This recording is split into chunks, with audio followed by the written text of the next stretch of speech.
네, 알바하고 취업하자 시간입니다. 네. 자, 알바하고 취업하자 똑똑한 아르바이트 소개를 받고요. 또 네. 그게 취업으로까지 연결될 수 있도록 도움을 드리는 시간입니다. 네. 자, 알바몬의 안수정 과장님 오늘도 전화 통해서 만나보기로 했죠? 아주 반가운 분이죠. 여보세요? 안녕하세요. 네, 안녕하세요. 알바몬 안수정입니다. 네, 반갑습니다. 반갑습니다. 예. 자, 이번 주에는 어떤 아르바이트 소식도 준비하셨나요? 이제 겨울이 다가오면서 유난히 좀 밤이 길어졌는데요.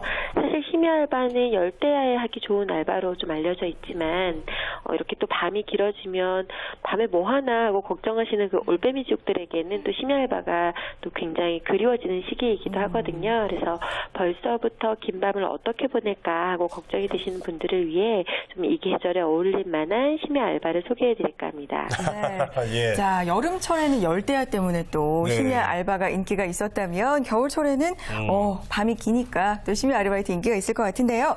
자, 오늘은 어떤 아르바이트 기다리고 있을까요? 자세히 소개 부탁드려요.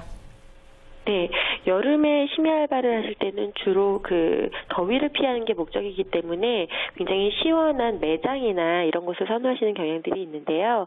밤에 이렇게 겨울에 심야 알바를 하실 때는 좀 재택 알바나 아니면 사무실 위주로 이렇게 근무를 하시게 됩니다. 그래서 제일 처음에 생각나는 게 이제 전화 주문이나 상담 알바가 되겠는데요. 보통 뭐 콜택시에서 전화를 접수한다던가 아니면 홈쇼핑에서 주문을 접수하는 등의 아르바이트가 그것입니다. 시간당 보통 7,000원에서 10,000원이 넘는 그런 시급을 받는 것이 장점으로 작용을 하고요.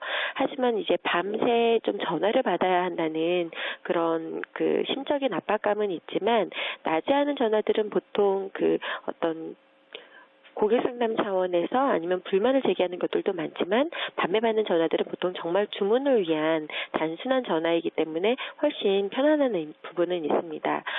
팁을 좀 드리자면 이런 알바들은 좀 장기 근무자를 선호를 하는 경향들이 있고요. 전화로는 주문을 받으면서 동시에 주문 내역을 바로바로 별도의 전화 시스템에 입력을 하는 등의 이런 멀티태스킹 업무가 가능하신 분이어야 한다는 점이 팁이 되겠고요. 보통 워드 타자를 기준으로 해서 200 정도면 가능하기 때문에 사실은 어느 분이나 상관없이 하실 수 있는 알바가 아닐까라고 생각이 됩니다. 네. 네. 자, 급여를 많이 주는 데는 다 이유가 있어요. 예. 좀 압박이 좀 있을 것 같아요. 네, 예. 맞아요. 저는 조금 힘들 것 같은데. 다른 아르바이트 없나요? 네, 좀 보다 이제 재택근무가 가능한 이런 아르바이트도 있는데요. 바로 컨텐츠 업데이트 알바가 되겠습니다. 네. 가령 뭐 오픈마켓 같은 경우에서는 그 상품의 상품평 같은 걸 올리는 상세 페이지 등록 업무가 있을 수 있고요. 아니면 뭐 다날이라던가 이런 사이트에서 음원 같은 이런 온라인 컨텐츠를 하나하나 업데이트하는 알바들이 있겠는데요. 보통 회사에 따라서 재택근무가 가능하고 또 비교적 편안한 분위기의 근무 공간이 주어진다는 점, 그리고 다양한 그 회사별로의 그런 어떤 복리후생들이 적용이 된다는 점들은 굉장한 장점으로 작용을 합니다. 반면에 그 사소한 뭐 오타 같은 실수들이 커다란 서비스의 어떤 오류로 작용을 할 수 있기 때문에 꼼꼼함이 생명이라는 점은 좀 유념을 하셨으면 좋겠고요. 손이 빠르고 좀 꼼꼼한 사람한테 이런 이유로 좀 추천을 해드리는 아르바이트가 되겠습니다. 또 업체마다 뭐 엑셀을 해야 된다, 아니면 포토샵을 해야 한다 등의 뭐 어떤 자격 제한이 좀 상이하기 때문에 본인이 자신 있는 분야를 중심으로 지원을 하는 것이 선발에 좀 유리하게 작용을 할 수 있을 것 같습니다.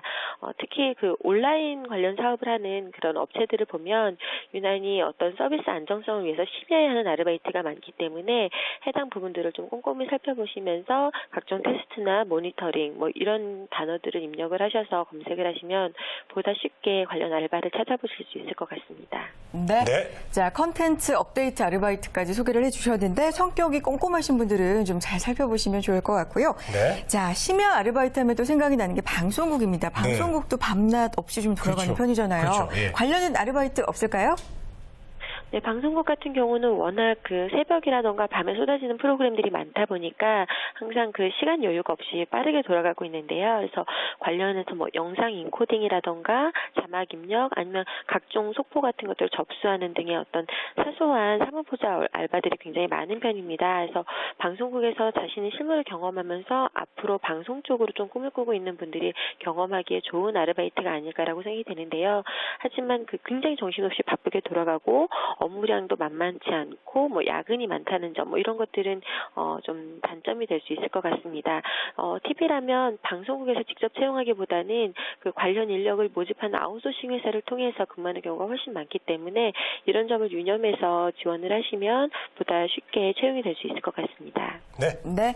자, 알바하고 취업하자. 오늘은요, 밤이 긴 겨울철을 위한 심야 아르바이트 자세하게 알아봤습니다. 알바몬의 안수정 과장님과 함께했습니다. 오늘 전화 연결 고맙습니다. 네, 감사합니다. 고맙습니다. 네. 자, 취업은 1부는 여기까지고요. 잠시 후 이어지는 2부에는 멘토에게 듣는다 시간이 오늘은 준비가 돼 있죠? 네, 취업과 인생에 도움이 되는 이야기 준비되어 있습니다. 채널 고정해 주시고요. 잠시 후 2부에서 다시 인사드리겠습니다.